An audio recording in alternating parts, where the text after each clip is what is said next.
OK, let's get cracking with our first debate of the show. We've got a Man United fan, we've got a Spurs fan on, so I think it's only right to do a combined 11 because, as we said, both teams' seasons almost identical. Yeah, the Premier League, the Europa League, both had injuries, of course. So, yeah, classic combined 11. But a few rules to caveat here, Joe. Yeah, we're mixing up the rules a little bit today. We're doing based on form this season, but you can't pick injured players. So we're going to discount Kulusevski, unfortunately, James Maddison, Lissandro Martinez.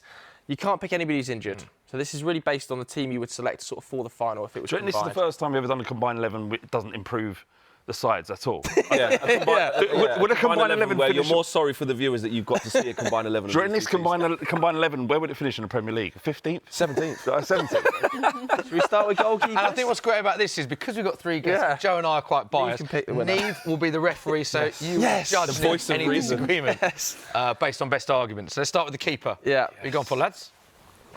Is there a disagreement early doors? Let's have a look. Both gone Vicario. Yeah. Flex, you bottled it. Mate, honestly, Onana's been a big problem this year. I was really excited that he came here. I know what we saw in that Champions League final with Inter and how great he was with his distribution, but the fundamentals for me, if I'm being completely unbiased, for me, even when I see Onana make a successful save, I question some of the mechanics of how he's arrived at that save. It doesn't always look quite right. I think he gets beaten by shots that just should never go in. Yes, he is good with his feet, both feet, clean striker of the ball, that's fine.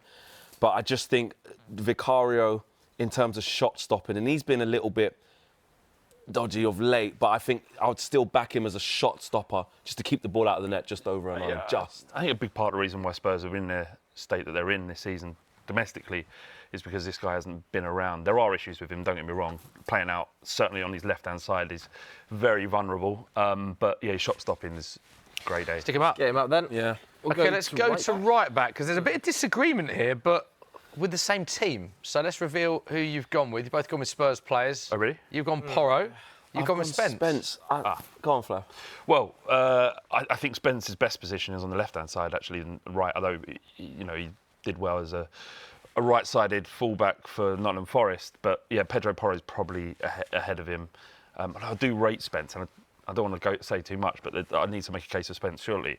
But Pedro Porro, apart from a slight issue in the sort of winter months, but there was an issue with Spurs across the board, Pedro Porro's been largely outstanding and really coming to form in the last few games.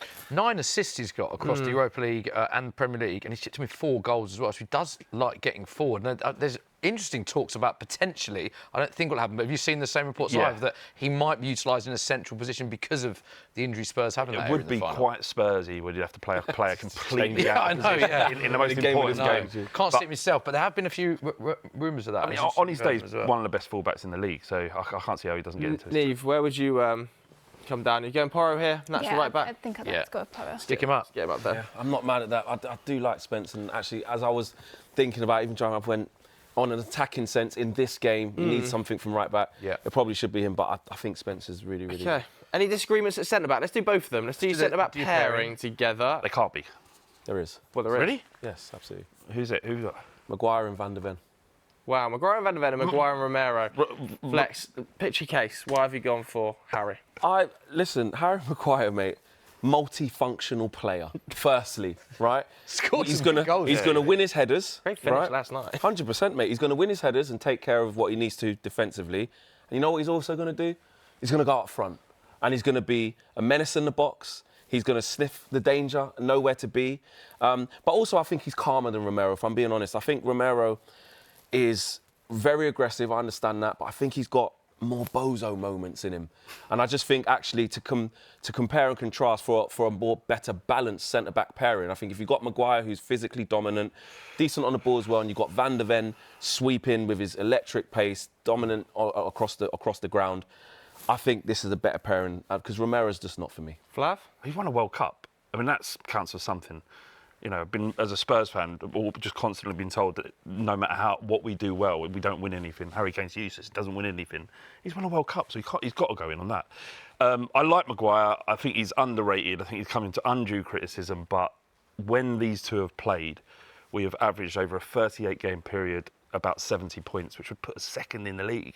What I would say is we are a completely different team when those two play and when they don't. In fact, you look at a lot's been made of Spurs defensively in the Premier League. The amount of goals we've conceded obviously has not been great. But actually, defensively in Europe this season, we've been pretty solid, particularly when those two have played.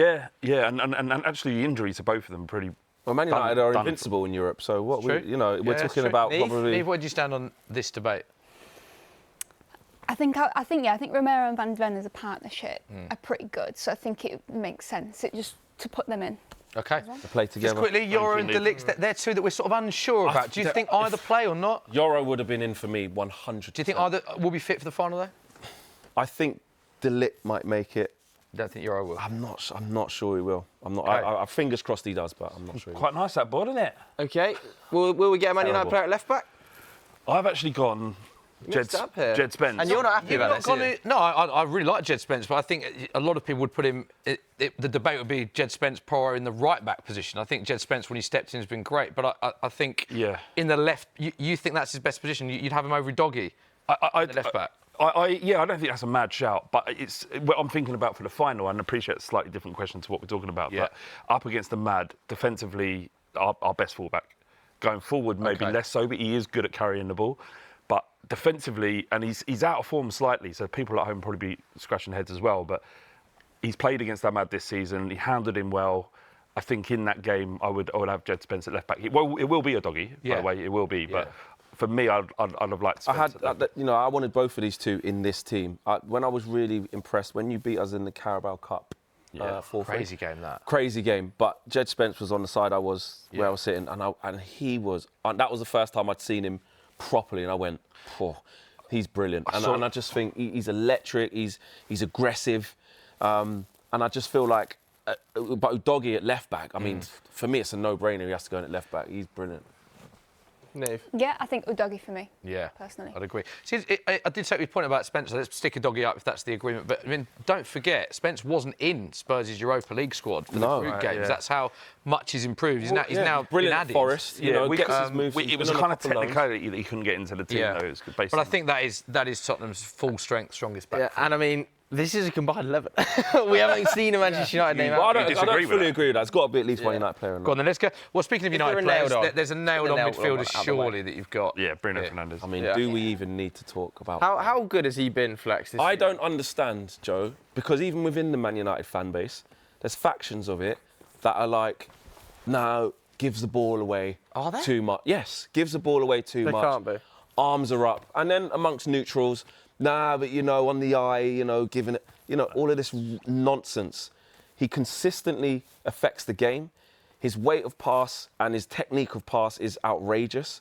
And you don't be as consistent as he's been in this type of team for as long as he's been if you're an awful player. And I think, I always say it, all of the players that are the top players in this position, when you're talking about Kevin De Bruyne and players like that, Odegaard, etc., etc. If Bruno Fernandes played in that prime Manchester City side and you swapped Kevin De Bruyne and put him in Manchester United, there's no way Kevin De Bruyne would be doing what Bruno Fernandes is doing in this team. He's got 36 goal involvements this season. Yeah. For Man United. It's absolutely ridiculous. 19 goals, 17 assists for this United team. I think Mo Salah's the only player with more, only Premier League player with more goals. In the team. He's also the top scorer in the Europa League, joint top scorer as well. It's a joke.